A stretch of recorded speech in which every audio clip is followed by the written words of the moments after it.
ꯑꯍꯥꯟꯕꯃꯛꯇꯗ ꯃꯌꯥꯝꯕꯨ ꯇꯔꯥꯝꯅ ꯑꯣꯛꯆꯔꯤ social media platform ꯑꯃ ꯑꯣꯏꯔꯤꯕ ꯐꯦꯁꯕꯨꯛꯇ ꯊꯥꯒꯠꯅꯔꯛꯄ ꯏ ꯄꯥꯎ ꯈꯔ ꯃꯌꯥꯝꯒꯤ ꯃꯐꯝꯗ ꯊꯝꯖꯔꯤ Gotimayum Priyanka Thawal Kiam Sipai Khong Ahanbida Laiba Yumda Ngasi Ayuk Bom ama Thanamlai Priyanka sibagi cheirak piragani haina ayiba cherol amasu thanlamki Thawal Police SDPO Oinam Ajit OC Sapam Ibom Sana Lusingduna Bom Expert na Bom adu Lokhatkre hairi Van thugaiduna Central Force singna nagagi gari sing salankibadagi kuki sing National Highway total shutdown phagi tare haiduna mai hauna saunakre Kukina Gangifai Kampopi Romda Lambi Van Tawbadagi Satpa Yadaduna Panduna Lenamba Gari Sing Security Force Nangatlaga Chalankre hairi Maharashtra gi Deputy CM Ajit Pawar Ngasi Ayuk Baramati Maharashtra da Plane Crash Landing da Lekidre hairi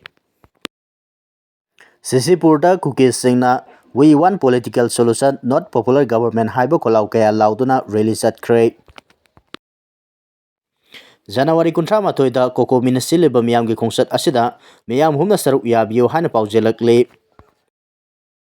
Kuki Laloba Singna Minungsi Laitana Mihatina Hatokraba Rishikanta Gimingda Ginmin Tang Haukip Haina Hapsilakpa Ase Akan Mamong de Yaningde Atubada Lotoka Bani Haina DPF Amadi Imung Manuna Pondorakli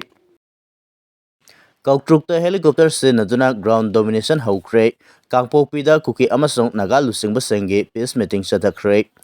State asigi hauji oriba law and order gi fibam mari lainana mamangda hairok maning singda Indian Army na helicopter sinaduna military exercise chatakibagum ngarang Imphal West District amasong Kangpokpi District anigi lonaba Kautruk maning singthakta helicopter sinaduna air to ground area domination exercise chathaba haukre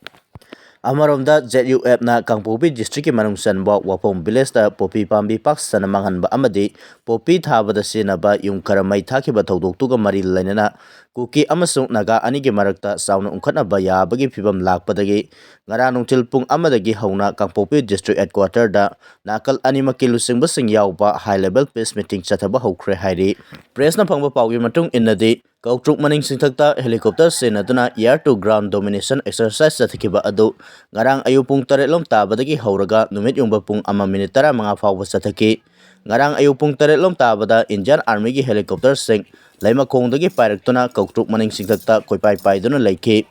loinana helicopter sing adu yamna nemna Kautruk khul mathakta su paiki thaudo aduda Kautruk khulgi khunja sing mipaiba fawba poknaki tungda helicopter dagi thauri thadaraklaga Paratroop sing adu Kautruk maning singthakta Kuki sing saramba bunker manakta kumthakiba khunja sing unaki numit yungba matung fawba helicopter da paratroop sing leptana holaktuna Kautruk maning singthakta thadaki Kautruk khulgi khunja sing phongdorakpagi matung inna military exercise adu da saruk yakiba paratrooper ama soibadagi taraktuna makut tekpadagi laimakhongda laiba army hostel da laikananaba puki hairi Amaromda ZUF na Wapongda Kuki sina tharamba Popi Pambi Yanthatkiba amasung Kangpok Sankhara mai tharamkiba thaudo adugi matangda Kuki amasung nagasing marakta nauna ungkhatnarakpa yaba phibam laibadagi district administration amasung community leaders sing marakta irang adunem thanaba ngara nungthil pung amarom tabadagi Kangpokpi district headquarters ta high level joint peace meeting chathaba hokre hairi press na phangba pawgi source matung inadi meeting aduda nagasing maikaida hill area committee gi chairman su oriba nongba kendra gi MLA dipu gangmaina lead tauke maduda UNC Rongmai Naga People's Organization gi kambu sing su saruk yake loinana mifam aduna ZUF na chathaki bathawung adubo akan mamong da kandem tawkibaga loinana community anigi marakta makal amatagi hingsa thoandana santi amasung nuksi chanana laiminana basu appeal tauke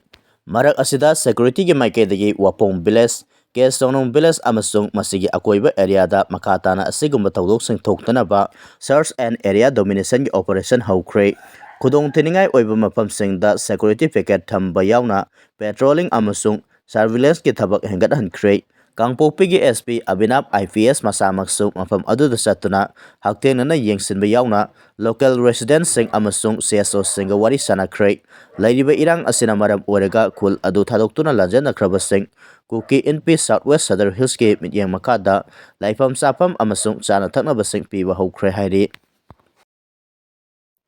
Ranglomda Assam Rifles ki kemta ladakhiba adugi thaudang NNCN GPRN lowkre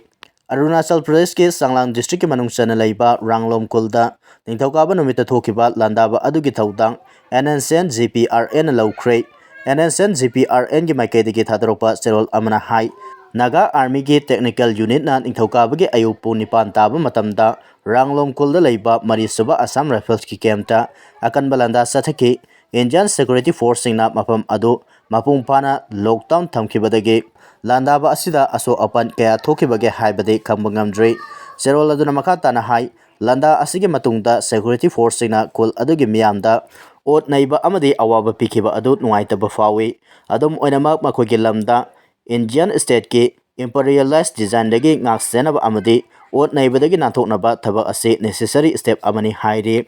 Naga Army na makata na hai Naga Homeland ngak senaba operation sing makata na satakigani amadi Security Force amadi agency singbu matam amadi mapam khaidana target tawgani haina serol aduna palakli hairi Union budget ta Manipur bu special crisis affected state oina lauthoknaba Congress na demand tawkhre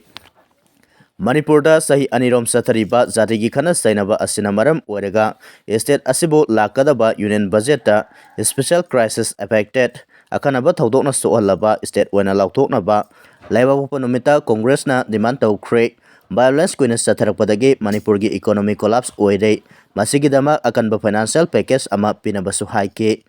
Manipur State Congress President Kaisa Megasandrana Union Government ki makada high level political dialogue mechanism ama amasung Parliamentary Oversight Committee ama semnaba haike masina Manipur gi situation adabu tha ahum da review tawgadabani social media platform da thagalapa post amada Megasandrana center da Manipur bu special crisis affected state oina lauthok piu amasung normal plan funds tagi atopo oiba dedicated relief amasung reconstruction package ama lauthok piu haike